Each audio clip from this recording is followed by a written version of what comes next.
रंग लाती है सूख जाने के बाद, मेहंदी रंग लाती है सूख जाने के बाद, उस्ताद याद आते हैं कामयाब हो जाने के बाद, उस्ताद याद आते हैं कामयाब हो जाने।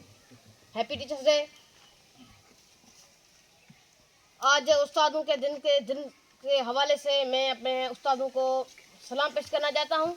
और सबसे पहले ये बात है कि इस दुनिया में जो भी वज़ीर आज़म, डॉक्टर, इंजीनियर, टीचर जो भी बने हैं, उन सब की एक जड़ है, और वो जड़ हमारे उस्ताद हैं।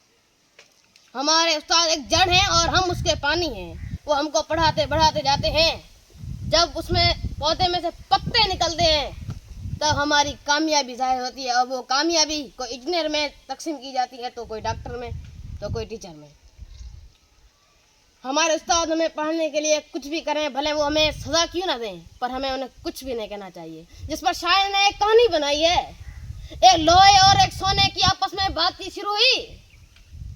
तो सोने ने लुए से कहा, हे लुए, जब लुहार तुझको लुए के हथौड़े से पीटता है तो तू चीखता क्यों है?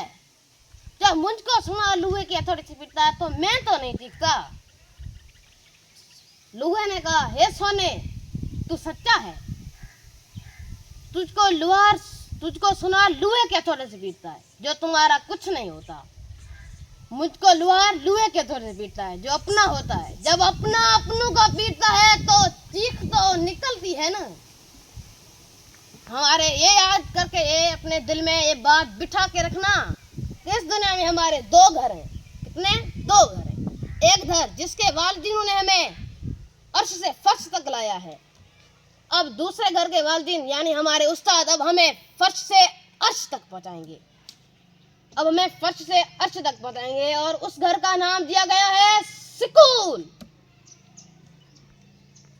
उस घर का नाम दिया गया है स्कूल। एक घर में हमें तरबियत मिलती है तो दूसरे घर में तालीम। बस यही हमारे दो घर हैं। अब मैं अपनी तकरीर का इंतजाम इस शेर से करूंगा। माँ बाप के बैद जो तरबियत का बेड़ा उठाता है, माँ बाप के बैद जो तरबियत का बेड़ा उठाता है, वही तो उस्ताद होता है, वही तो उस्ताद होता है। हमें गलत और सही में जो फर्क बताता है, गलत और सही में जो फर्क बताता है, वही तो उस्ताद होता है, वही तो उस्ताद होता है। शुक्रिया।